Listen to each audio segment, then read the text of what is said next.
stand by.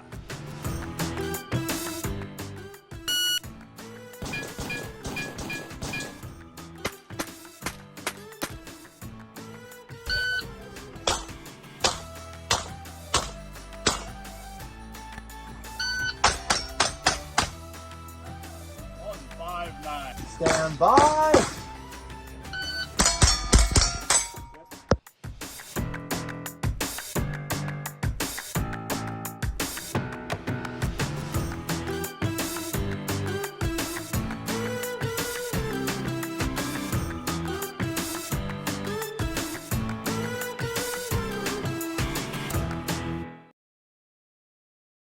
All right, so introduce yourself, tell you what are we going to do today? So my name is Joe Williams, and we're trying out something that Don Gula This is help promoting. Yep. And I shot this once before, just a few seconds ago, and I'm literally speechless. I have no other words than 2 thumbs and 2 toes up, and I'm going to do it again. All right, here we go. This is incredible. Give her a whirl. All right. So, got the good grip? Yep. Check. In front? Yep. All right, brother, it's on you. Okay.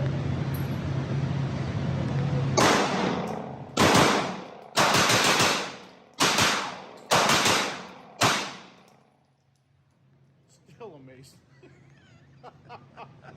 This will revolutionize anything out there. Military, SF units, Yep. law enforcement, especially overseas. Yeah, that close quarter in-house stuff, huh? Everything you can possibly want to and dream of Yep. for especially a secondary sidearm. Cool. There's nothing. Thanks for giving her a roll today. Thank you. Thank Yeah. you. All right. Wow. Thanks. And we're out.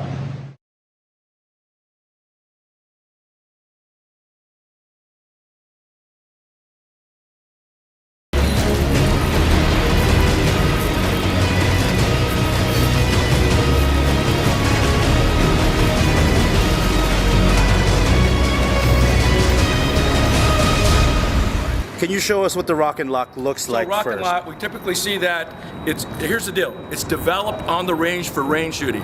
So it used to be the shove and shoot, to where you would shove, you'd draw your weapon, you'd rock the gun, and you would shoot, right? So you'd push the target until someone shot their hand. Then they said, oh, you can't push with your hand. So now we're using the elbow to push. See how we're creating a range technique. So if I'm here and I'm drawing, the gun is right there, not only for this, but to get punched in the head. So basically, this is the thing that the target's never on the range, right? It's easy to grab. Look at the angle when I actually draw and I turn on the laser. Look where the laser is actually hitting, right? Especially if someone's attacking me. It's on the peripheral of the body. That's not gonna stop someone. So when people are drawing here on the range, the target doesn't hit back. So as they come here, right, see where even right here, yeah, and when you start falling out from someone hitting you, first thing you're gonna do is start turning. Now the gun is not even pointed at them. Here's a scary statistic. Most disarm of police officers are not from the holster, and it's not from out here. Guess where it's at? It's right during the draw. It makes sense, because think about it. I'm here fighting, he goes for a gun grab, I go, holy crap, he's going for my gun. Now I start to draw, but look where I'm at. I've released everything from all my retention stuff is gone. So now we're fighting over a gun. Even if I pull the trigger, it's gonna jam. So we've worked on this for quite a while, and we've come up with a couple techniques. We lost 3 officers in 18 months getting their guns taken away. We said bullshit. So we came up with a technique that uses the brace contact position. So the brace contact position is basically, I'm grabbing around the muzzle of the gun to control the gun. I know it's only gonna go off one time. We were playing around, we're doing some sparring, and we found that, you know what? For close quarter weapon retention, it works pretty good. As long as I can get right here, it's pretty hard to take it out of my hand, and look where the gun's pointed. It's still pointed right where it needs to be to take the shot, right? And depending on how many shots I need, there's some other tactics that we use with that too. I'm gonna put you inside a phone booth, you're gonna have to fight for a minute over your gun. I don't care what you do, but that fight's gonna go on. Whether you hit him or not, you're gonna be fighting. So how long do you think this would work in a phone booth? Guess what, folks? Not very long. Now the gun's jammed. Now I'm fighting over the gun. Now all your tactics start to go out the window, because now I'm scrambling to get this gun working again versus keeping control of it and being able to, even if I miss the first shot, we now have certain techniques to be able to fight with to get rid of it, chamber another round and get another shot on. So with my agency, they do live fire, right? They have to work up to live fire, right? Obviously you can't do elbows on someone on the range, but I want them to be comfortable right here and be able to shoot and be able to hold on to the gun. Because at this distance, standing on the ground, the greatest danger is for them to get control of my gun and take it away. Sir, I've never ever seen, I've seen all the Instagram videos of these guys doing these things. It looks good on the range. It gets the views, but what you said to me here makes a lot of sense. So, and the big thing to do is really pressure test this. You can't do it just on the range. Put some people in some gear, put some ammunition on, go in, and you'll see what happens in real life when someone's really trying to go after your gun. So just don't do the range kata, right? Look how quick I am, I can shoot, boom, boom, boom. Well, that's not real life. By the time you decide to get the gun out, he's gonna be so close to me. Even if I get a round on Gary here, guess what? How many rounds can he eat? One of the guys I trained with, he ate 5 rounds before he took the gun away from the other guy. So think about that. The human body can absorb a lot of, rounds, especially a handgun round, and keep going. So do not depend on that Hollywood one-shot stop. At this area right here, I have to be moving. Bad guy's moving. If I extend my gun out too far, bad guy gets a hold of it. Yeah. Right? If I take hits, you'll see guys turn away. We have less than a 30% hit rate at 5 yards and in live action fighting. less than 30%. Less than 30%. Wow. What other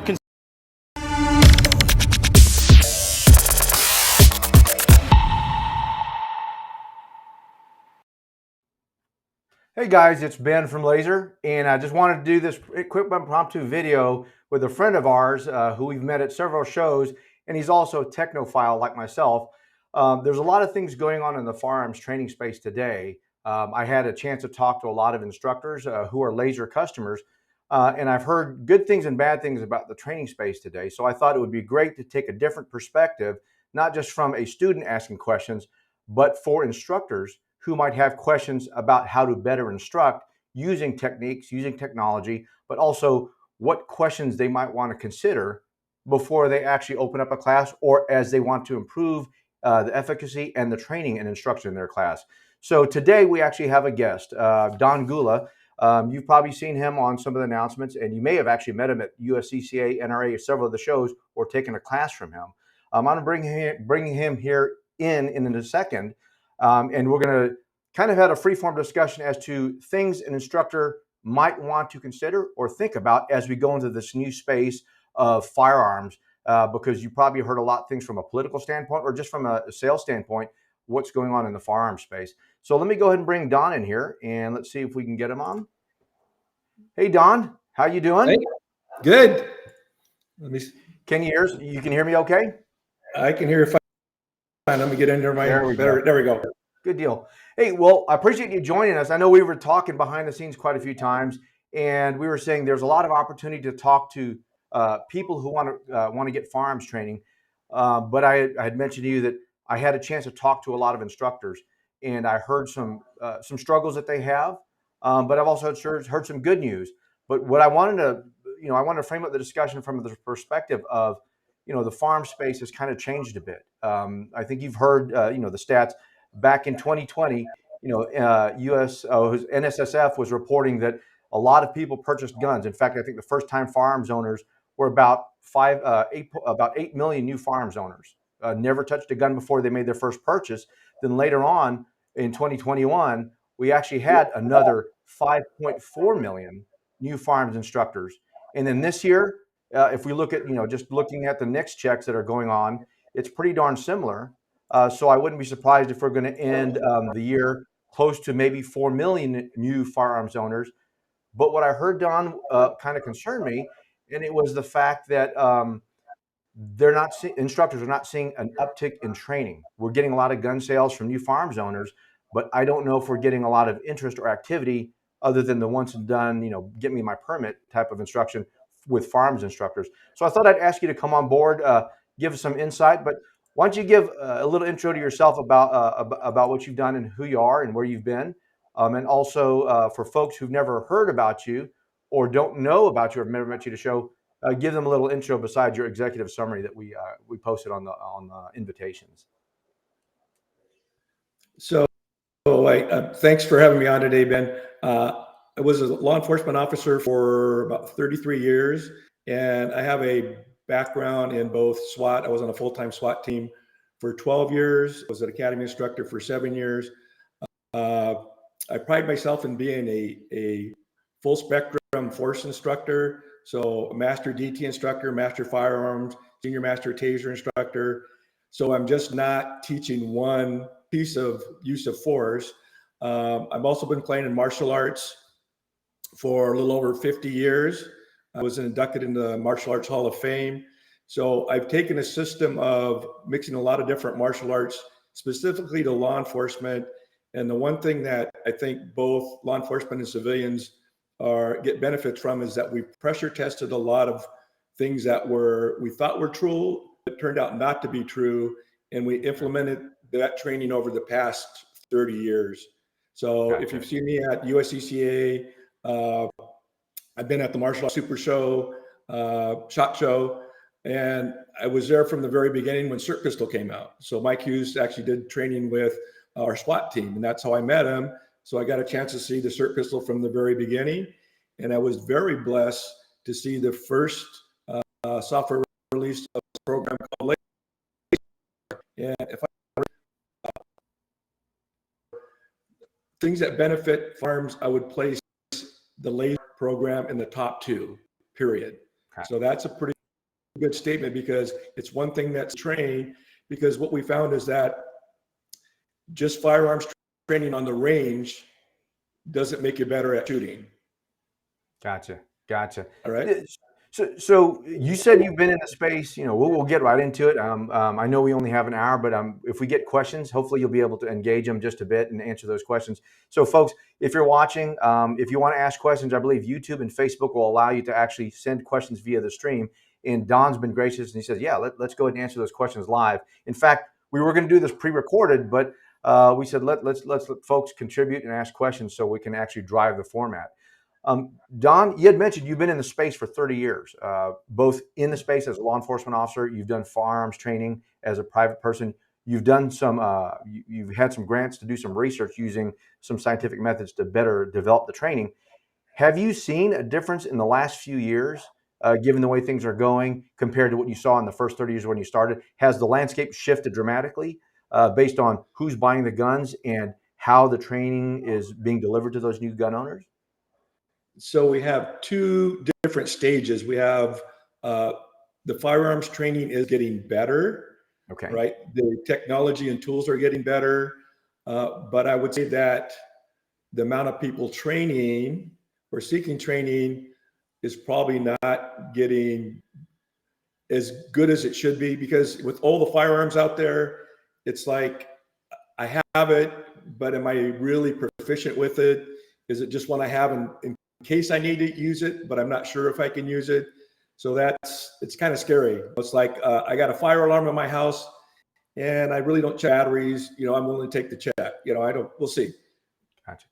So are you saying, so when I talk to some instructors, they're definitely saying, Ben, I'm seeing folks come in one time to get their permit, but then I never see them go for more advanced training. Is that what you're seeing as well in your experience? You're seeing that type of customer come in once and done, basically, and never to be seen again? And it's across the board, from whether it's self-defense or firearms, that I think we're in a society right now that people want that quick fix, that we can do it quickly. Then they hope until they become, a victim of a crime. Now, I guess it's time to train again or be more aware. Gotcha. Well, I think that's why we want to have this type of discussion. One, if you're a firearms instructor, hearing from Don and other folks, what are things they could consider to help improve the classes that they have and actually help develop the programs so they can bring in more students. So we have some questions that we have.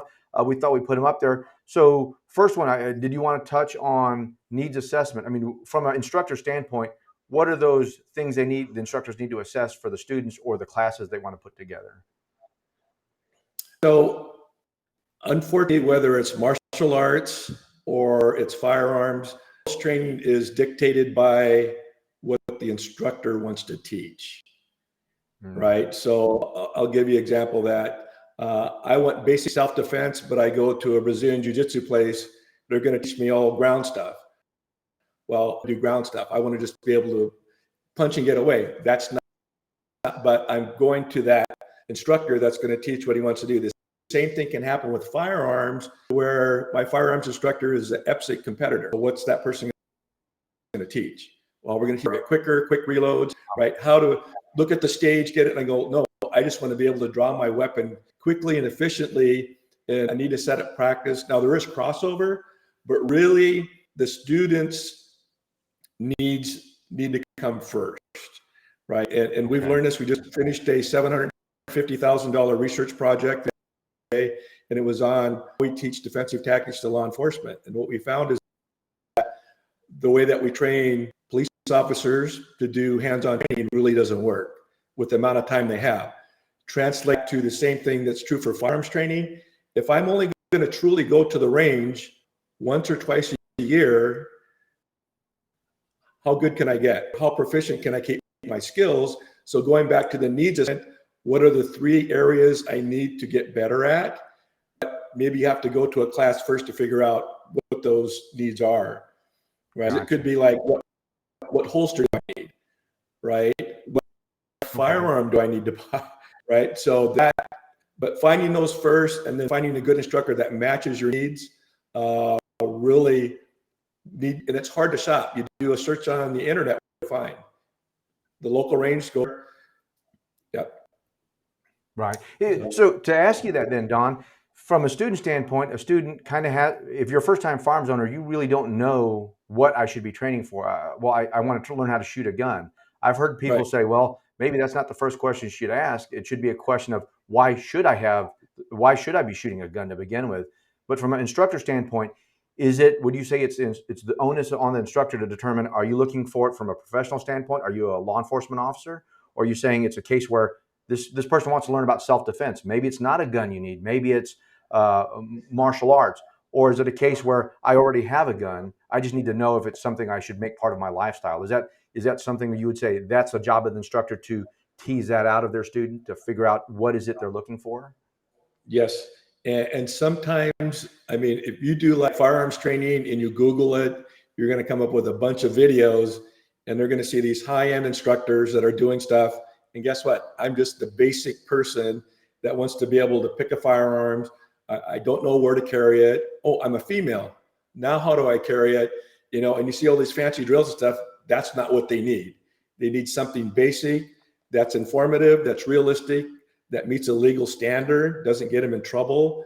But unfortunately, because a lot of people are trying to sell something, they're pushing them towards something. So really making it user-friendly to where, because we see people that I'm doing church security and they have different holsters. And by the time we're done, they're changing because they got an ankle holster on. Well, someone informed them that the ankle holster is easiest to carry in church. But when we time them with an event happening, they can't even get to it by the time the person comes in and ends up putting rounds on them. So those are the things you need to look at. Gotcha. So really, for the instructor, assess the needs of the student as opposed to the student coming in and say, just teach me how to shoot. I guess the context would be, okay, you want to know how to shoot, but how are you going to be doing this? Is it your lifestyle? Is it your job? Or is it something you're just trying to determine? You've inherited this gun. You want to learn if you need to carry it or not. And finding, so if you're in let's say your executive protection, your skills need to be better. It needs to be a concealed draw. It needs to match what firearms you're carrying, because really your environment and the context of how you're using the firearm is critical. Because if you're doing all these other, the rare event versus the ones that's most likely to happen, right? Those are the things we need to concentrate on. And sometimes we see students push themselves to an advanced class when they still need to get through the basic, intermediate, and then more to advanced.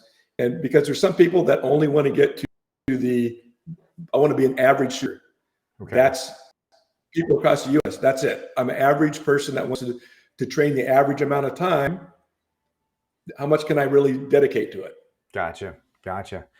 Well, another one I think we had talked about is, what do I really need to improve my performance on the street, range, or on the job? I think there's a lot more to it than just going out to the range, shooting the gun, and thinking, hey, I'm proficient, I know how to pull the trigger. Are there things that you would caution an instructor or even a student to come in and ask for this type of training? Are there things they should look at? Is it live fire? That's what they need to do, or should they do other things before they go out on the range and do live fire? So I'll use my wife, who's a nurse, as an example. That from training thousands of police officers and spending their entire careers trying to correct, like Gene, right, poor trigger control, because someone took them out, let them do live fire. They're scared. They're scared to pull the trigger on a gun, and now they're trying to overcome that.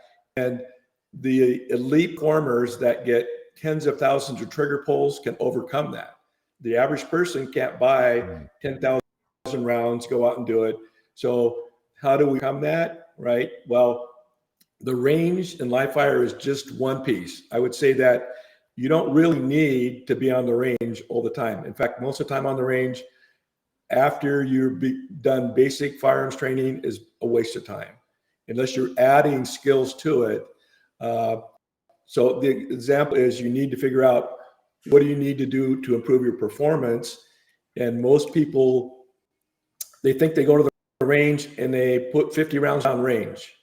If they don't have something that they're trying to improve on, right, it's like you really get better at it. And there's a couple examples that we use. Even if you go to the gym, let's say that you're religious about going to the gym, and you do the same workout with the same reps, with the same weights, in a year, you're less fit.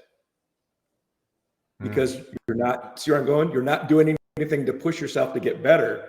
So shooting a gun at the range doesn't make you better at shooting, right? Especially if you're doing one-dimensional 2D targets, if you're not introducing other things to it.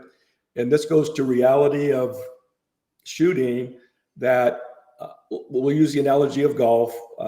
This is one reason why so many people suck at golf, because they go out and they hit a couple bucketed balls at the driving range, and then they get out and they play golf, and they can't figure out why they're not improving. Playing golf does not make you better at playing golf. It's the things you do before that make you better. And so even with high-end active shooter training, so I was one of the original NTOA instructors for active shooter training. When we do reality-based training, right, it's not, when we do like simunition, everyone going to the school, that's not training, that's testing. It's the drills you do before that of entering, which way do you clear the room, your communications, because you're testing at the end, right? Like if you're trying to learn to swim, you can tell when you push someone in the water, you know right away if they're going to swim or not. Gotcha. Right? Gotcha. If you do before that, right? That's why I think even at Uvalde, we saw a bad result, because how do you test someone on communications, when to go in, and trying to fight through gunfire coming through the door, right? You can't, right? That's what makes it very difficult. Well, Don, let me ask you this. You brought up a good point. You go to the range, and after a certain number of rounds, if you're not there with a specific purpose in mind to improve your training, it's almost as if you're just plinking, you're target shooting at that point. Is there a certain amount of time you would say, if a person has an hour to train on the range, what portion would you say, rather than going to the range, this should be other than live fire? So maybe it's dry fire, maybe it's warm-ups, I don't know, maybe it's stretches or calisthenics.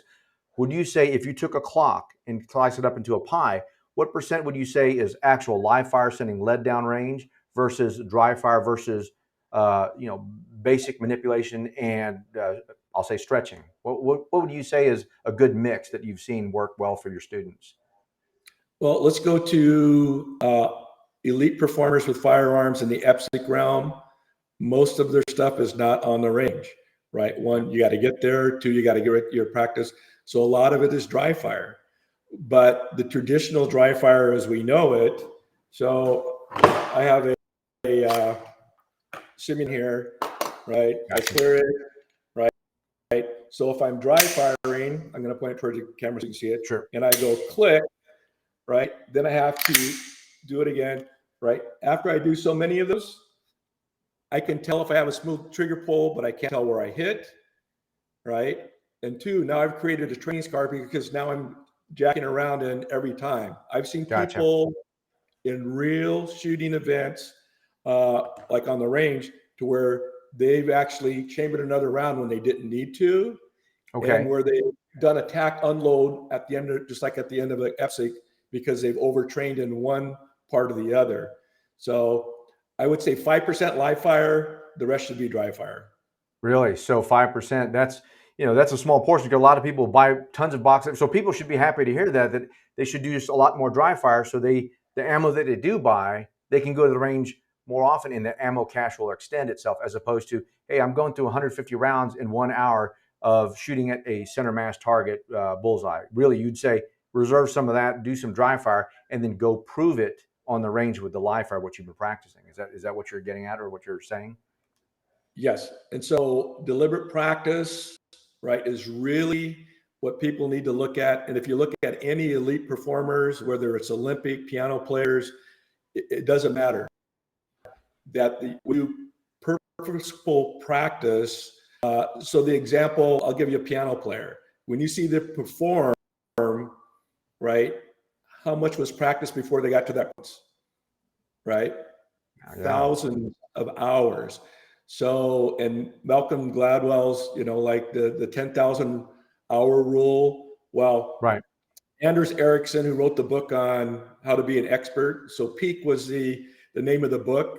So if you're really into elite performance for you, your kids, whatever, if you read it, it talks about what you need to do to increase your performance. So deliberate practice is a highly structured activity, the explicit goal, which is to improve performance. And there's no way kind of around that. So the key things that deliberate practice, so again, you go to the range, what do I need to work on? Well, recoil management, you're reacquiring your sights, right? Maybe a reload, maybe a malfunction clearance, but it really shouldn't be fun. It should be mentally demanding, lots of repetition. And what are you trying to do? Is it, I want to put 5 rounds on target in 2 seconds, or do I want to, now we get into the training issues that on the range, if you start firing more than 1 round a second, what happens, Ben? On the indoor range? You'll get booted off for rapid fire. Whoa. What are you doing? Yeah. My God, you're firing way too fast. That's right. See where I'm going?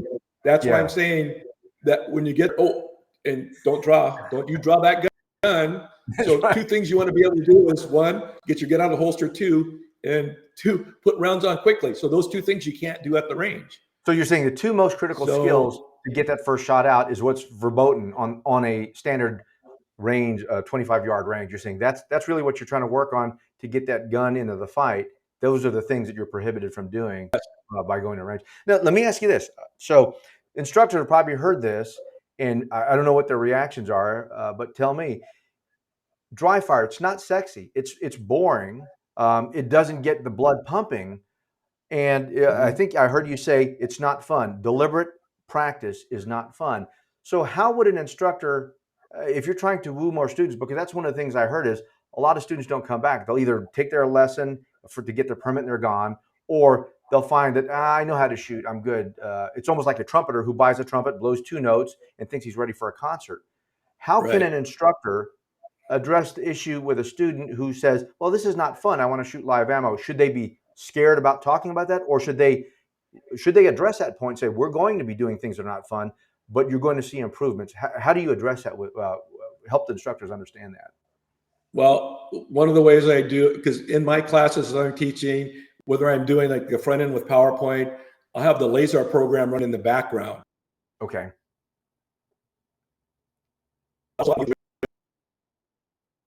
On target, right? They may not be able to do it, but you know what? And as part of the deliberate practice, you have to have feedback. So how do I get them to accomplish the goal that they need to do? I want to be able to put rounds on from a seated position in less than 3 seconds, right? I can do that with the LASR program in the classroom, and all the other students can see it. I can go from student to student once we've done our safety checks, and have them practice. I'm adding some of the things. Is it when you have to do it in front of other people, does it stress you out? Good. Sure. Because that mimics, getting like, oh, I'm worried on the street, right? Can you do reps? Right. As many reps as you want. And I have a specific thing I'm trying to get them to work on, because a lot of people with range training, they like to do the long range, slow fire, right? That's fine. But statistically, when you look at most of the street events, it's a lot closer. It's very fast paced. And now we go back to getting the gun out efficiently and putting rounds on the target. And when we add decision making to it, now that's a whole separate area. Like, should I even be pulling out my gun, right? And that goes into, once you get your basic firearms training down and you're proficient with it, now we have to look at that critical thinking of like, when should I and when should I not? Okay. Now, let me ask you, so you've worked with people from the full spectrum, professionals, expert shooters, law enforcement, military, to, you mentioned it, church groups. These might be the church lady who has a 38, first time, but she is hearing she needs to carry to protect herself. Is there some reservations, or do you see some commonalities between what the law enforcement, these professionals have versus the first-time shooter, the church lady who has a gun? Is there something that should put their mind at rest to say, just because you're dry firing doesn't mean you will never be as capable as the law enforcement officer who does this on a daily basis or goes to the range? Does dry firing ultimately deliver on what it needs to do to get you to that caliber of a shooter or proficient with your handgun? Or are you giving something up by doing 80%, 90% dry fire? Is there something there that's not happening that someone with live fire, who only does live fire, is going to get that you won't get? Well, the truth is, from being a law enforcement firearms instructor, that most civilians could be better than most police officers if they do deliberate practice, because most agencies, maybe on the high end, will do 4 hours of live fire a year. Okay. And guess what? For most agencies, that's a qualification. That's not training. And this is going back to finding and looking at what we do. That's where there's defensive tactics. There's some progressive agencies out there to do quarterly training. But if you're looking at being better, I mean, just trying to get law enforcement officers to do defensive tactic training. At my agency, you got 2 rounds of ammo, every month, duty ammo, to go out and practice. You know how many officers use that for practice? I'd be curious to hear. I don't want to get anyone in trouble. Would you say most of them just add it to their private stash and use it to go to the range to plink later? Less than 2%. Wow. Less than 2%. The rest just went in. Yeah, that's just ammo that they could check out on their own. They can take that to the range to practice. It's 200 rounds. I know that's not a lot. I think people can go through 150 rounds in an hour, but even the 200 rounds that the department offers, people don't take them up on their offer to practice with those 200 rounds. They go unused, or they just stay with the supply. And this goes to human nature that, let's use the analogy, Ben, of basketball, right? Basketball playing. So I want to get better at shooting basketballs like shooting a gun, but I can only practice when I go to the high school, I go into their gym, and I shoot on their hoops. That's it. That's all. But I have to drive there. I have to get out. I have to go in. Oh, there's a game going on. Oh, I can't get on the court. That's the same thing with live fire firearms. I got to drive there. I got to take time away from the family, whatever I'm doing. I've got to find a spot there. I have to pay for it. Versus dry fire home is like the hoop in the driveway. That's it. That's like the laser program. Guess what? It's right there. I got my cert pistol. I walk out. I can practice. So how much better do you get at just moving around and doing it? Difference between traditional range training and the availability. It's like getting to the gym is the hardest part. Once you walk your butt in the door, you start lifting. It's like, oh, let's see. Take a right, go home. Take a left, I go to the gym.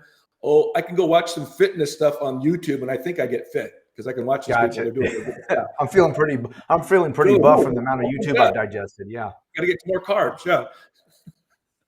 So if I hear you then, Don, for an instructor who might be doing this as a business, I mean, some of them I talked to said, hey, it's a challenge, Ben, because if I don't have a range or I don't have land where my students could come out to, I'm at the mercy of the range. They might have an event all of a sudden, my student shows up and we have to cancel the appointment. Or I have to coordinate with 3 different ranges to get permissions to use it, almost like a doctor who has the right to practice in a hospital. Are you saying there's nothing wrong with a firearms instructor coming to a person's house and really all they'll do for that one session or maybe the first few sessions is dry fire? Is that something that's typical, or would you say, no, it's not typical, but it should not be that case? It should be something that maybe for the first few times a person goes to a new student's house who's never fired, that's all they should do is dry fire. They should. And so Okay. we call it overtraining in one aspect. So most people that fear the bang have a jerk. That means, you know, it could be multiple things, but how do you create a smooth trigger pull with the proper grip and get your sight alignment? With the LASR program or the SIRT pistol, you can tell right away. But we use the SIRT pistol to the people that have a really bad flinch. So at our academy, we had hundreds of SIRT pistols. We gave them out to the recruits, and we used them to untrain some of the training scars they develop on the range by overtraining with the SIRT pistol, the LASR program, so they can see right away, I'm jerking the trigger, right? That mind and body connection, they go like, oh, now I can see, versus they walk down or they pull the target back and all their rounds are to the lower left, or go like, what the heck? But they're still pulling the trigger, but guess what they're training? They're training bad habits over and over again. With the laser feedback system, you know right away, like, oh, right? So now you're kind of picking up what's going on sooner than later.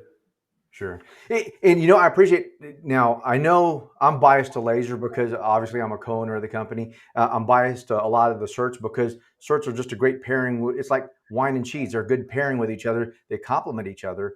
And we do a lot of stuff. When you go to the shows, you'll see us with SIRT pistols on our counter because it comes in, you know, 3 form factors: Glock-like functionality, SIG-like functionality.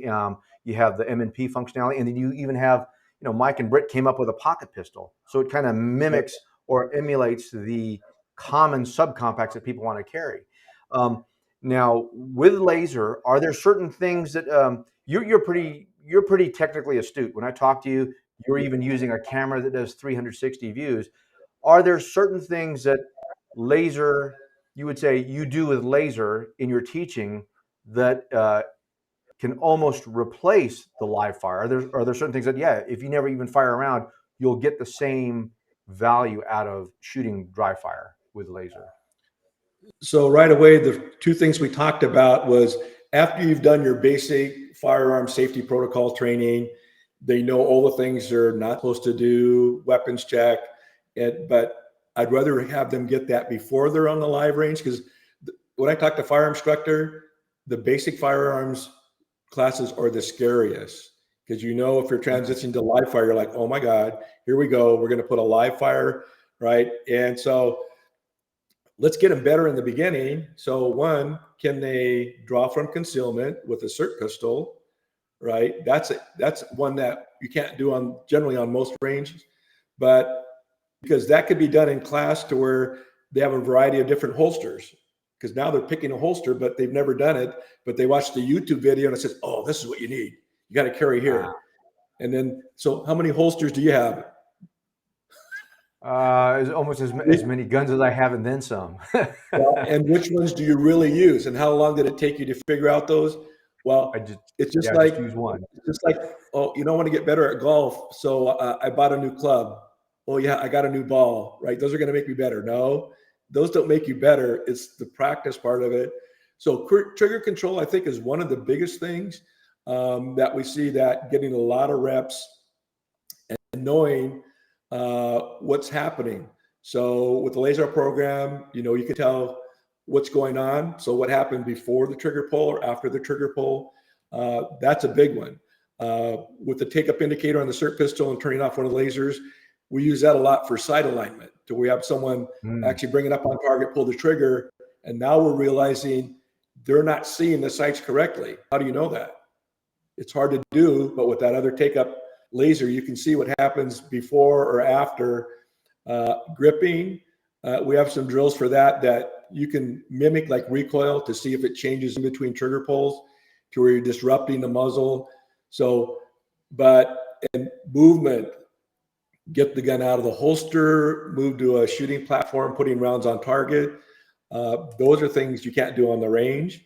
And then transitioning to multiple targets. I could take two students and go like, you're going to move from here to there. Don't point the other gun at the other person. Put rounds on the target that the laser is going to call out. It could be red t-shirt. It could be one. It could be two. So we're adding a little bit of decision making and then taking them to realistic shooting positions that you can't really do.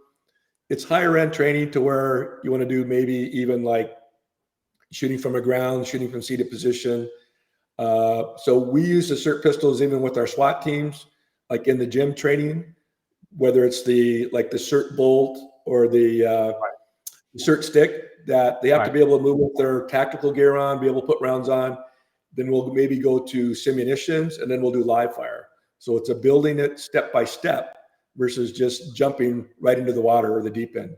So there's something you mentioned there about movement. I know a lot of dry fire, even when you're just manipulating your handgun by itself, let's say you don't even have a laser cartridge or you don't even have, let's say you don't have a SIRT.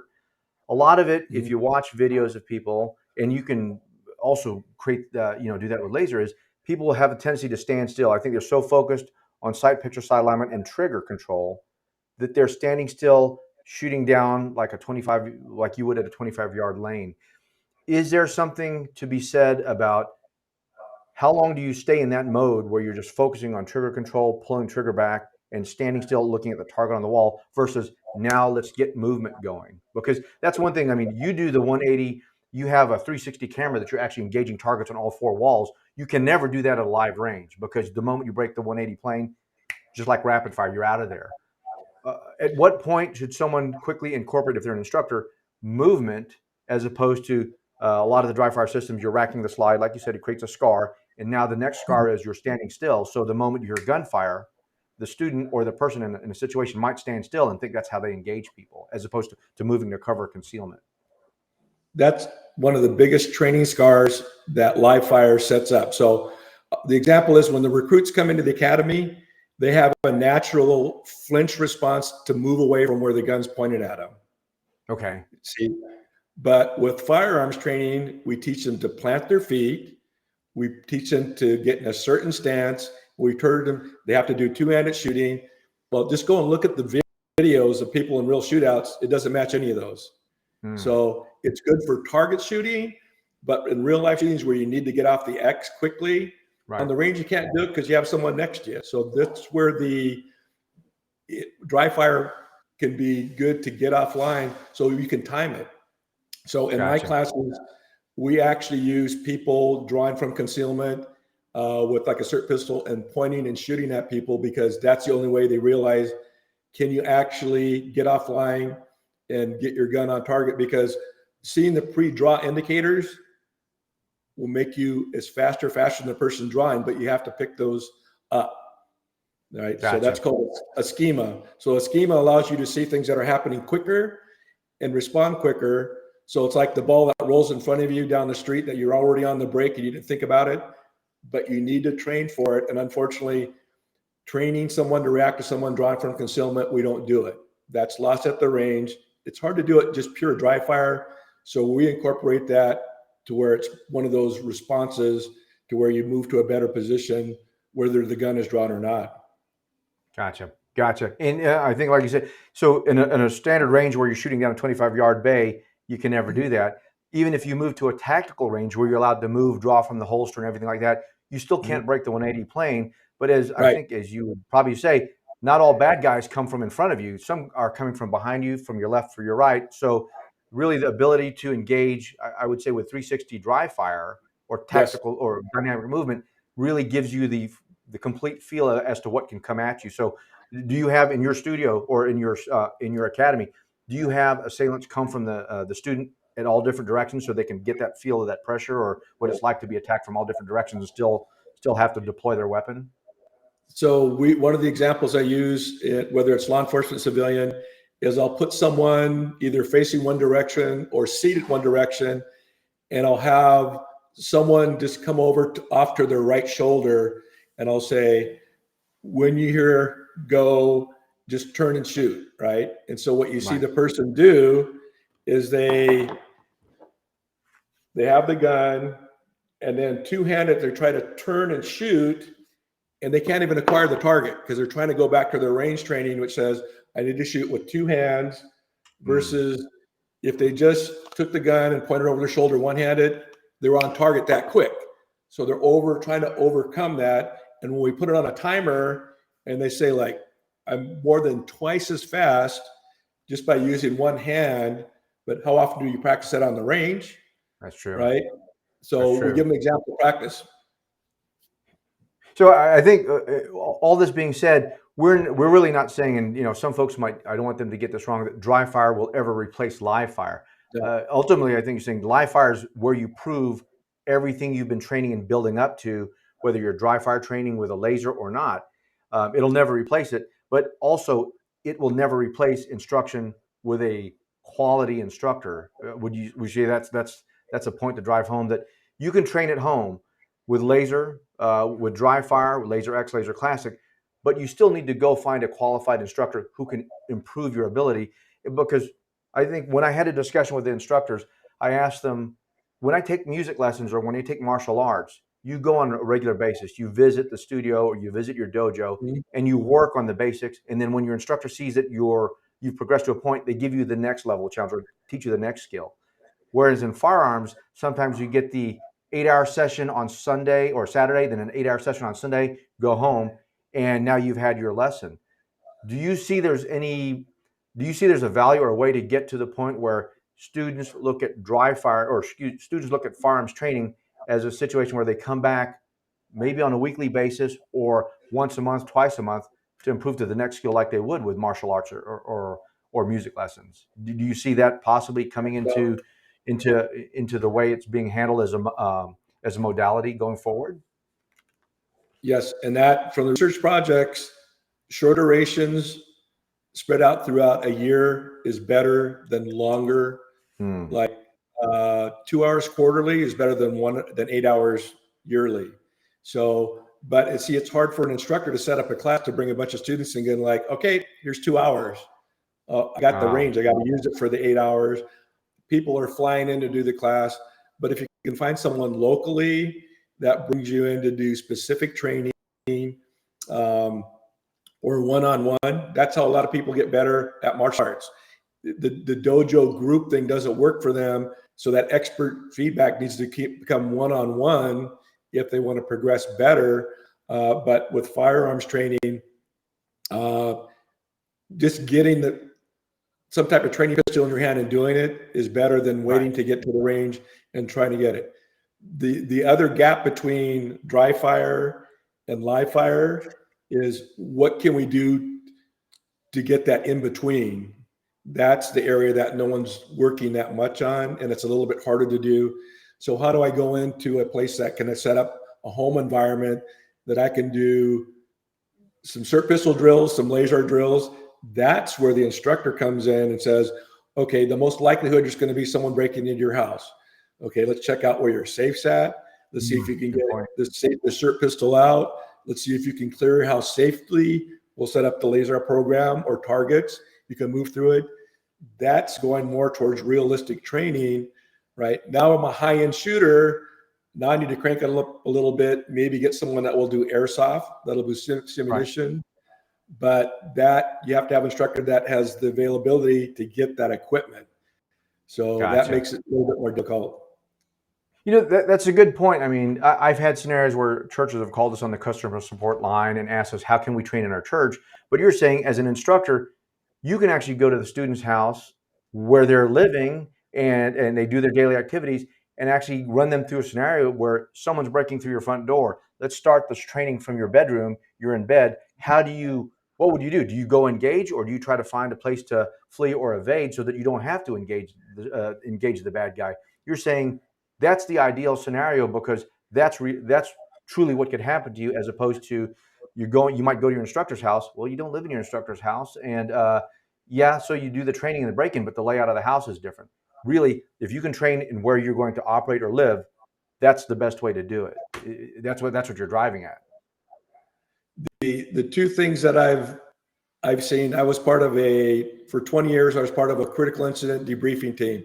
That means anyone that's been involved in a major incident, probably involved shooting, someone dying, that you're able to listen to what happens to people under stress. And it's going to boil down to either training or experience. Well, if you don't give the person something to experience a situation, they'll go back. If they have no experience or training, that's where they kind of go cold black and they don't know what to do. So it's something as simple as someone's breaking in my house. All right. You have to get to your pistol, but you have to have a cell phone in your hand, because guess what? You have both of them, because you're now calling 911. Oh yeah. And I'm trying to carry a pistol. Oh, which one does what?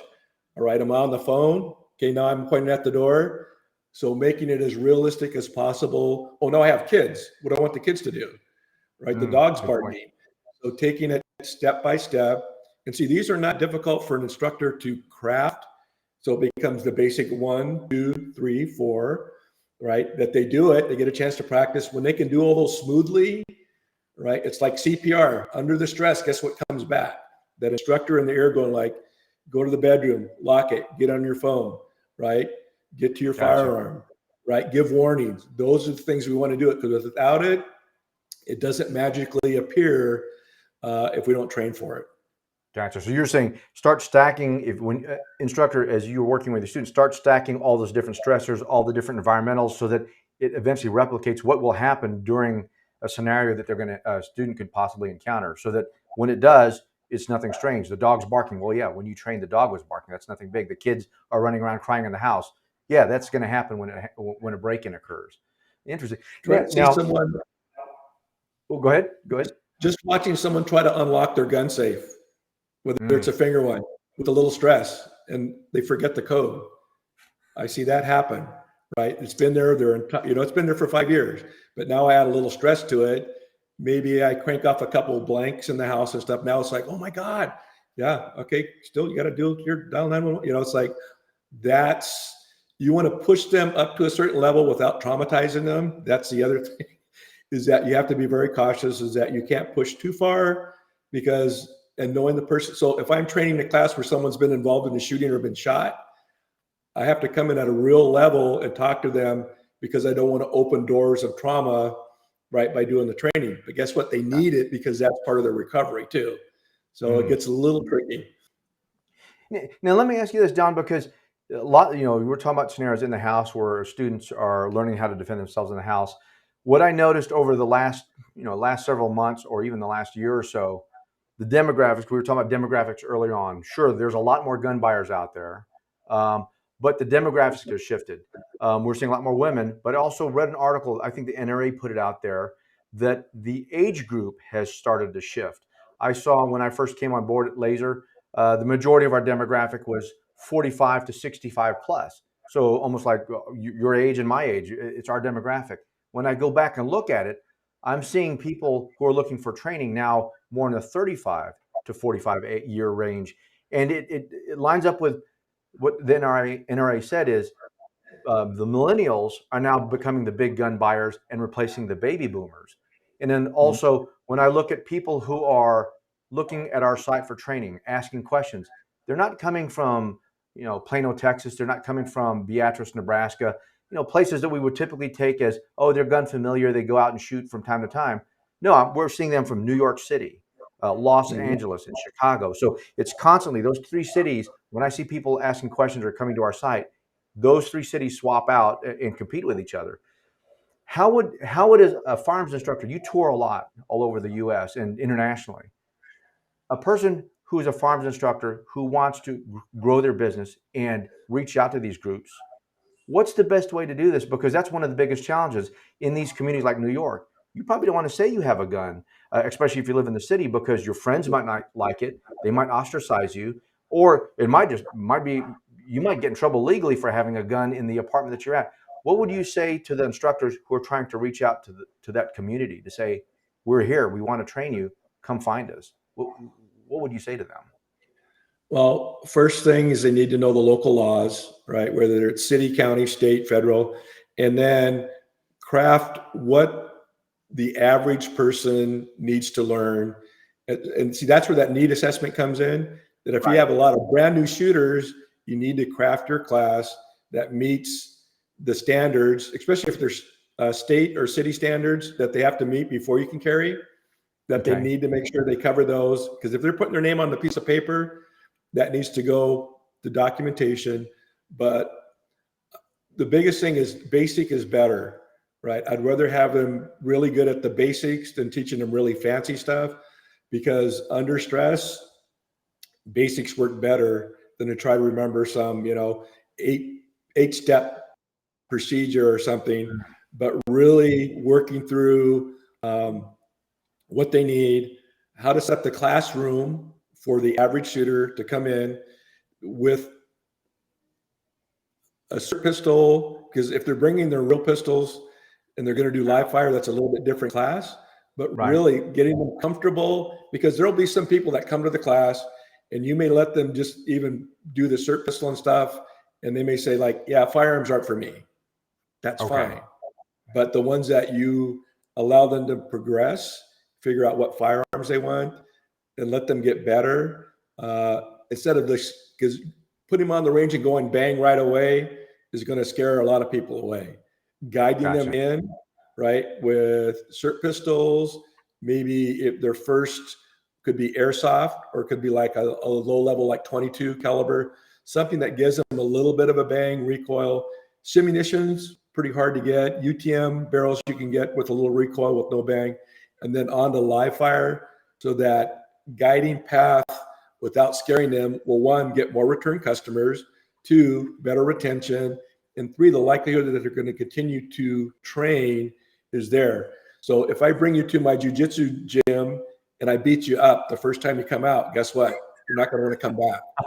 I'm not coming back for a couple of months. Because they're like, holy cow, I'm not coming back. Yeah, instead of getting out, okay, we're just going to do some light conditioning, some light technicals, some light rolling. You guide them into it, right? They're going to decide if they want to come back. But if you're there to impress them because you're so good, you got to let your ego go. Gotcha. That's really counterproductive, the student. Okay. Now, you're talking about laser. So if a case where an instructor says, hey, we'll do it every other week, I was going to say, I think in laser, we actually have the ability, we have a program called Shooter Watch. It's a plugin that goes with Laser Classic where you can set up a second camera. So if a student is working on a drill that an instructor gave you, let's say this week, and I work on it for the next 2 weeks, I can actually send that to my instructor to say, hey, can you help me understand, here's the results I'm getting on my target. But with the camera watching the student, they can see the stance, they can see the grip. Is that something that an instructor can actually incorporate, or have you incorporated that before, where you haven't been able to go to the student after the initial class, but if they can send you videos, do you find that helpful to say there is a certain degree of training value from sending videos to your instructor to help you correct a technique?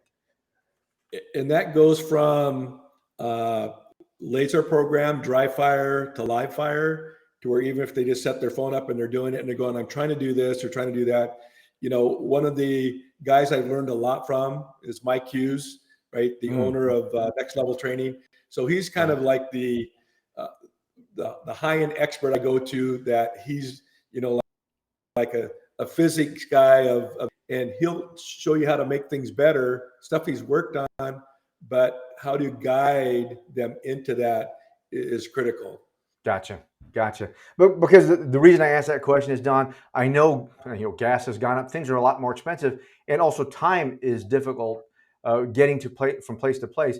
And if there's a way that an instructor can use Laser X or Laser Classic as kind of a force multiplier to make them available more often and not physically have to be there, it seems like it would be a value to say, one, I don't need to have a range. If my student can't make it, we can still have a training session. And three, we're using lasers, so it's not a case where if there's no chance for a negligent discharge or accidental discharge, because we're using lasers, we're not using the real handgun at this point. And that's the one thing I wanted to see, if there is value, given lockdowns that we had a while ago, and if it ever happens again, can an instructor still have students and teach them effectively? And it sounds like, yes, you used video training, and you said there's value even just videotaping yourself doing something and asking an instructor for guidance. Absolutely. Yeah, and I think developing, because one of my goals is actually to develop training videos for instructors on how to set up training, because Right. there's a big need that, once you get your instructor level, whether it's NRA, USCCA, but they don't truly teach you how to advance that and get better at doing it. You kind of learn it on your own. So what tips can you give to them on how to set up the classroom, how to make the students better, how to use their feedback to improve your classes? Those are wins for everyone. A person in a gym working out, right? How many people sign up in January and never go back after a couple of months? It's tough, but keeping it entertaining and keeping them, they're getting something out of the training. Gotcha. And how can they make themselves better? That's where I think we come in as instructors. Gotcha. Well, now, I know we're getting to the bottom of the hour. I want to be conscientious about people's time. I don't know if you have any questions, but we were talking about this, Don. We were originally going to do this as a pre-recording. And I said, well, let's see if we can get questions in if people have questions for us. I don't know if we have any. I haven't seen any pop up. But if you can give us an idea, just off the top of your head, what are things that someone can immediately do to help improve some of the training for their students? I mean, is it make it more fun? It sounds like dry fire, definitely, if you're not doing it, incorporate it. But just from what you've seen working with other instructors, are there things that they can do right off the bat that might help improve the training quality and efficacy for their students? So based on what level the student's at, basic or intermediate. So the basic person needs to understand the basic fundamentals of firearms. Once they've reached that, because the intermediate students, now you can play a little bit more with scenarios, but simple things I use videos a lot to say, like, here's an example of an actual shooting. This is what happened.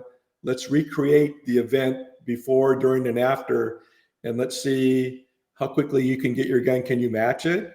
Do you even realize what's going on?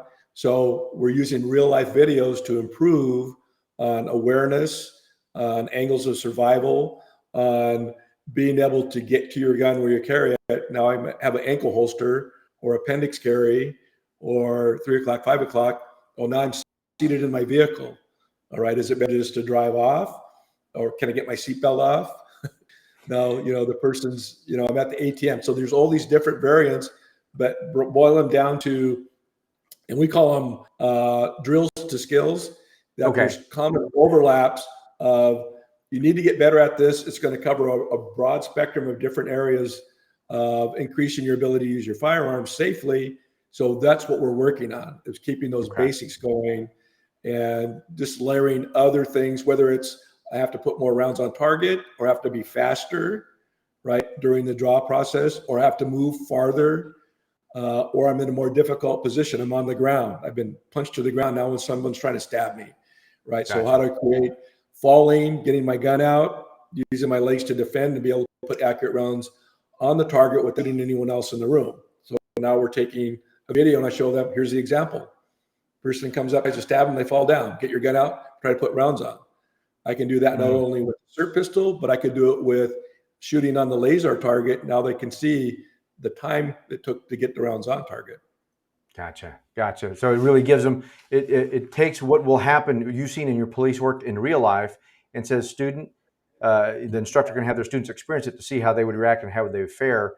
And I think you and I were talking about the case of not Uvalde, but at the mall, Greenwood Mall, I believe it was. There seems like there's a lot of interest in learning how to do that 40-yard shot. But you're saying that's appropriate, that's okay, but it shouldn't be the only thing students are focusing on, because it seems like the coolest thing to do. But that's maybe a once in a lifetime situation that happens. Yeah. I mean, what's your take on that? People focusing primarily on a 40-yard shot. Yeah, and it's crazy. As soon as that happened, people wanted to learn how to shoot at 40 yards. And I go, you need to learn to shoot at like 10 yards first. 10 yards. Right? So the likelihood you will shoot within 10 yards, like 99%. The chances you're going to shoot at 40 yards is less than 1%. 1%. Don't believe me? It might happen. Yeah, it might happen. But it's rare, right? So, and there, concealed draw, put rounds on, and I'm going to say that he's trained at longer distance, right? But I'd be interested to see the training that he had prior to that. Right. So like, did he grow up on a farm and they would plink at stuff? See, that's the old way that people learn to shoot, right? You put it in beer cans and you go out. It's a small target at distance. Well, we've kind of gone away from that to indoor. It's different versus learning like you had a BB gun at home and you learn to shoot what? Small targets at distance versus a big target. That's up close. Especially if your grandfather's teaching you. How's that work? Right? That's true. That's true. Yeah. You're not thinking of shooting from retention or indexing off the body. You're thinking, oh, shoot the tin cans on the fence, with your BB gun down the road. Yeah. Well, Don, let's do this. Just, again, we're thinking about having this conversation and using it to round out a few more videos about what instructors might want to know about how to better train their students or what they can incorporate in their program, because it is something I heard talking to, I think, a couple of dozen instructors across the U.S. who use laser today. There are folks who are saying, yeah, it's not a challenge if I have a range. The challenge is when there's no range that I don't have enough land. A lot of instructors, or quite a few instructors actually I spoke to, were going into it thinking they can make it a full-time business. Now they're saying, well, I'm going to have to do it part-time because it doesn't put all the food on the table. I can't make it a full-time business. And for me, it was hard to understand that with all these new gun owners. I would have thought there's a big uptick in training, but it doesn't sound like it. And maybe this is a way to stimulate interest and ways for instructors to train without having to have their students pay for ammo. Because I did hear that the student has to pay for range fees, then they have to pay for ammo, and that's sometimes a barrier to entry for a lot of the folks to do that after they bought that SIG Legend that they have that's a couple of thousand, like $1,300. That's always a challenge there. And I think, go ahead. Oh, no, go ahead. Go ahead, Don. So the feedback I'd like to get is, what are instructors looking for? What's their environment they're training within? If you're already an instructor at a live fire range, I get a lot of requests to do LASR software training for the staff at the range because there's not enough live fire bays available. So overflow goes to, they take them into a classroom and they get to practice drills. But the instructors need to know how to set up the drills, because now they can take the drills that are practicing in the classroom, bays open. All right, let's see how you go from dry fire to live fire. That's a perfect, segue. Yeah, that's good. And Don, in the meanwhile, hopefully we'll get some questions posted on the social media feeds that we have here. Where can someone get in contact with you? Is there an email address or is there a website that people go to if they want to reach out to you on the side saying, hey, can you do a lecture? Can you do a series for us? Or I have some questions. What's the best way to get a hold of you or follow you? So don.gula@arwrestling.com email address, or www.arwrestling.com is my website. But if you send me email, you have questions, if you have a suggestion, I'm good to go on it. I can point you in some of the videos we've already shot, even related to the LASR program that, what we've done in the past, even at the academy level. So, okay. Yeah. Yeah. So in that case, folks, if you have questions, or Don and I want to do this to have folks focus have us push us in a certain direction and say, this is what we would need as an instructor. Here's what would help me improve the training. So we want to hear from instructors as to what they would want to hear. And we can ask Don to come back and maybe we'll even create some videos to say, here's how you can use laser, or here's how Don has been using laser. This might be a use case that'll be handy for you. But Don, other than that, anything else? I want to thank you for your time, but is there anything else you want to add in there? No, thanks for having me on, Ben. Big believer in the LASR program, use it all the time, but really excited about creating a format to where instructors can get together and develop training for other instructors. Thanks. No, awesome. Well, appreciate it, Don. Thank you. And thanks for everybody who is on here. And please, folks, if you have any questions, feel free to reach out to us via email. We'll make sure Don gets that information or those questions, or reach us out on the social media pages. We'll make sure we get those posted. So thanks again, Don, and you have a good afternoon and good evening. All right. Thanks. All right. Take care. Bye-bye. All right. Bye-bye.